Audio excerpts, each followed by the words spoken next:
There are moments in history when warnings do not arrive as alarms, speeches, or official announcements. They arrive as silence, as a strange emotional pressure in the atmosphere, as a feeling settling into the deepest part of a person's awareness long before any event announces itself.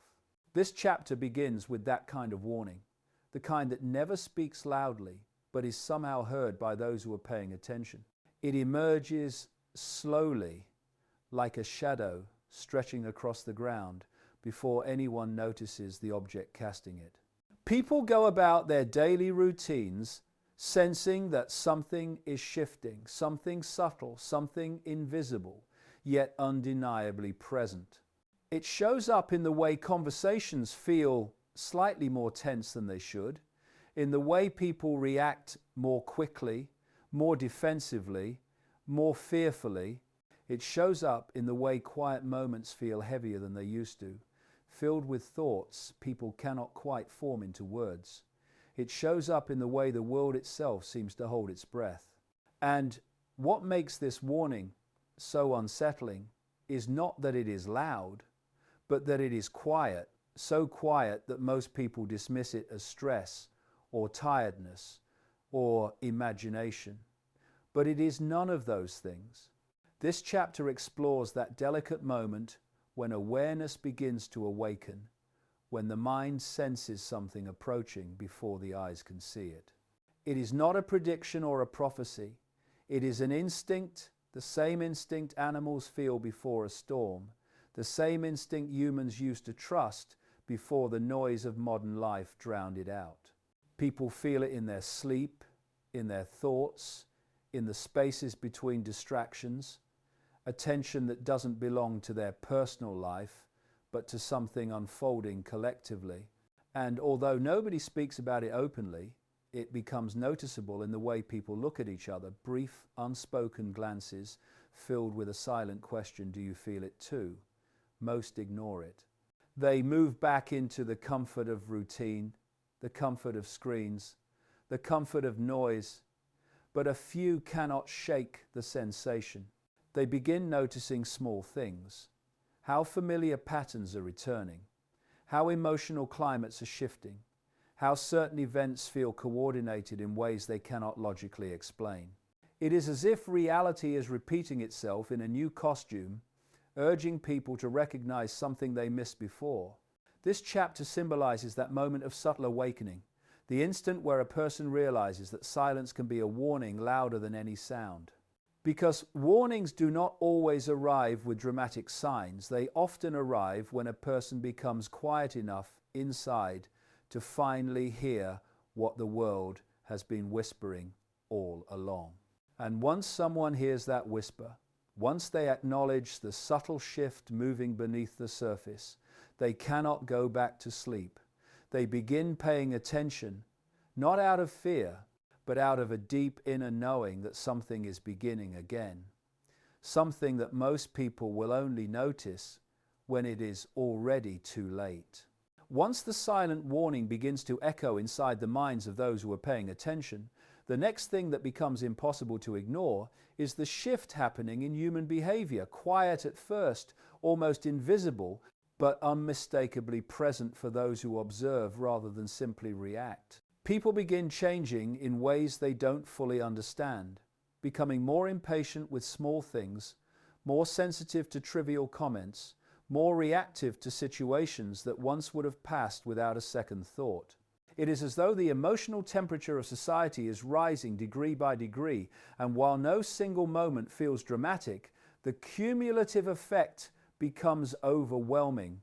This chapter explores that strange transformation, the way people seem caught between confusion and instinct, between the urge to speak and the fear of being misunderstood, between wanting to move forward and feeling something pulling them backward.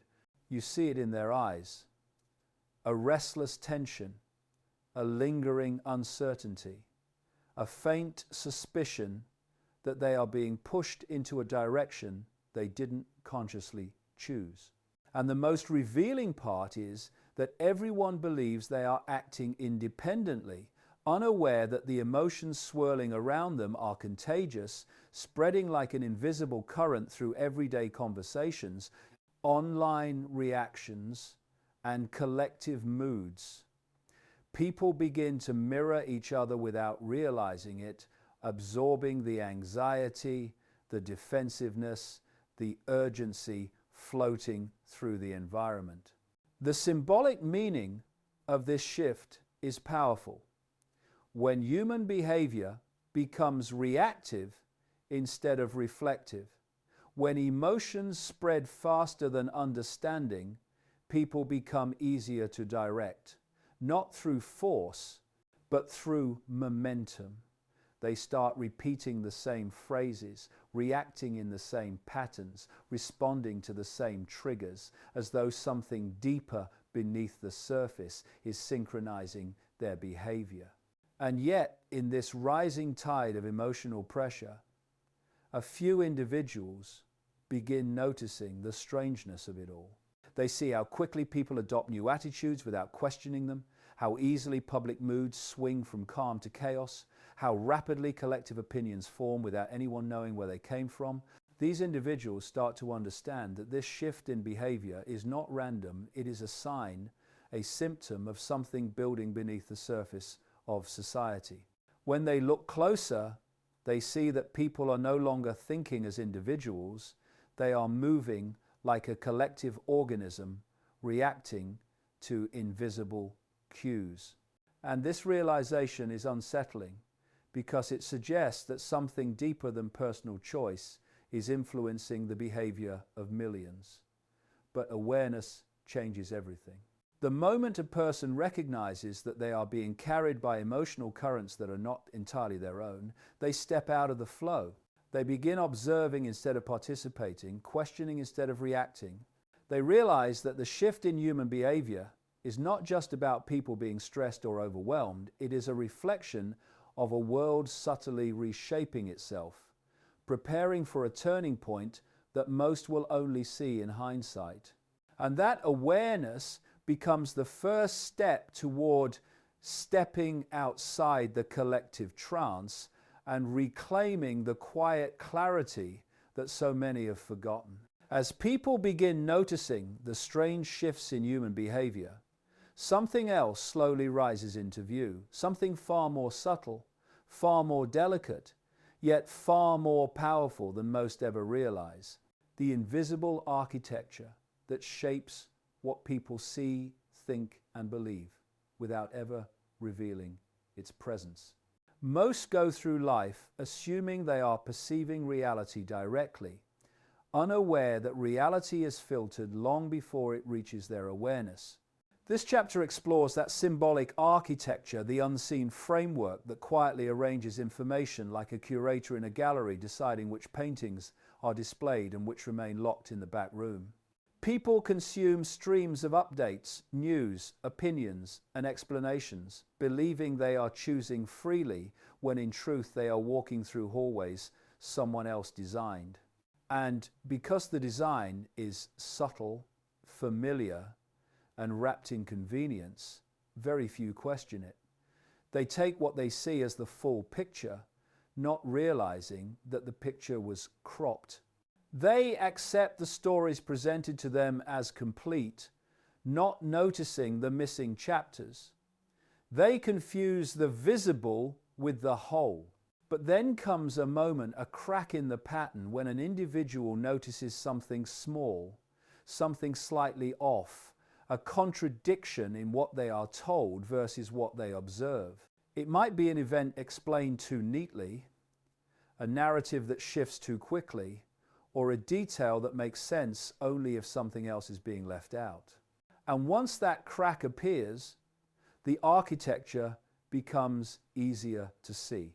The person begins noticing how certain ideas seem to rise everywhere at once, how certain topics dominate the collective conversation, while others disappear as if swallowed by the sky. They see how emotions spread faster than truth, how opinions form with remarkable synchronization, and how people defend beliefs they never examined as if protecting a fragile identity.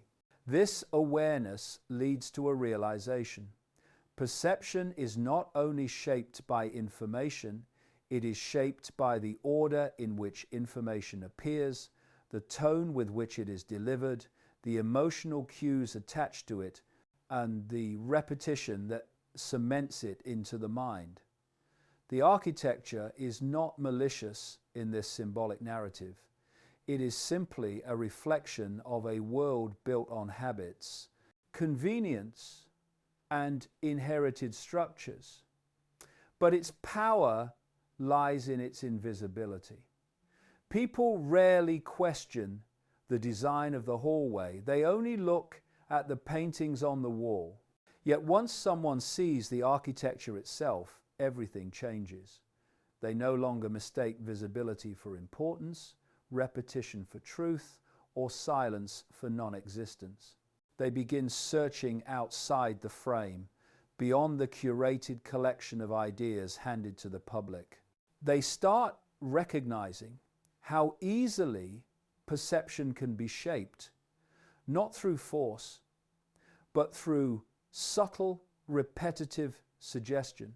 And as this awareness grows, the individual begins reclaiming their ability to perceive freely, to look not just at what is shown, but at what is hidden in the spaces between, because the moment someone sees the architecture behind perception, the illusion of completeness shatters, and their world expands far beyond the curated boundaries that once defined it.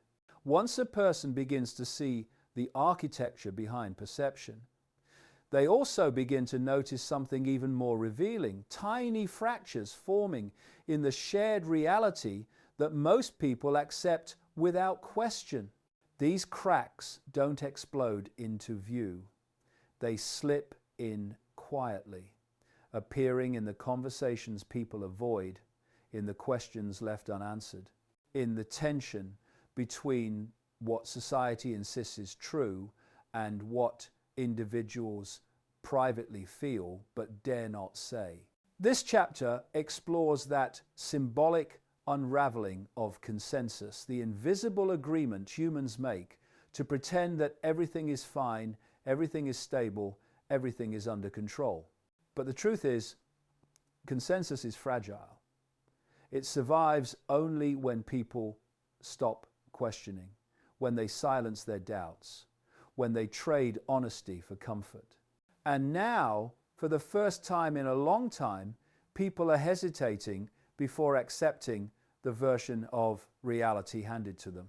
They're noticing how narratives shift too quickly, how explanations feel incomplete, how emotional responses seem pre-assembled before events even unfold. They're noticing that the official version of anything arrives polished, rehearsed, and ready for consumption, too ready. And when something feels too prepared, too synchronized, too clean, instincts awaken, the cracks widen. People who once repeated the same phrases suddenly pause mid-sentence, unsure if they believe them anymore. People who once mocked alternative viewpoints begin whispering uncertainties to trusted friends. People who once relied entirely on external explanations start listening to the quiet voice inside that says, something isn't adding up. These cracks are not a sign of collapse, they are a sign of awakening. Because the moment consensus begins to fracture, individuality begins to rise. And individuality is the one force that can never fully be controlled, redirected, or programmed. This chapter follows that symbolic transformation, the moment when people recognize that the stability they once clung to was never as solid as they believed. They see the contradictions, the inconsistencies, the emotional manipulation woven through the messages that define public understanding. They notice the sudden shifts in what people are allowed to say, the shrinking space for genuine conversation, and the strangely coordinated reactions that sweep through society like emotional storms. But instead of being pulled into the storm, these awakening individuals step back and observe. They start asking the questions others avoid. They examine the gap between what is said and what is felt, between public expression and private truth. And once they see these gaps, they realize that the cracks in consensus are not signs of weakness, they're openings, doorways into a deeper, more honest understanding of the world. These cracks let in light. They reveal that normal was often an illusion, a script repeated until people forgot it was a script. And when someone reaches this point, they no longer fear the cracks, they follow them, because they finally understand that every crack in the old narrative is an invitation to step into a new awareness. In this symbolic unfolding, the collapse of consensus becomes the beginning of clarity. As the cracks in consensus widen and the illusion of stability weakens, a far more personal struggle begins, one that doesn't happen out in the world, but deep inside every individual who starts to see through the facade. This chapter explores that internal conflict, the symbolic battle between the desire for comfort and the pull of awareness, a tug of war that quietly shapes the direction of a person's entire life. Awareness demands change, questioning, responsibility, and courage. Comfort demands nothing. Comfort wraps itself in familiarity, in routines, in the reassurance that everything is fine, even when every instinct whispers otherwise. And for many, the moment awareness begins to rise, comfort fights back with every emotional tool it has. People feel it as anxiety, doubt, hesitation, the sudden urge to retreat from what they've discovered and return to the life they once lived without thinking too deeply.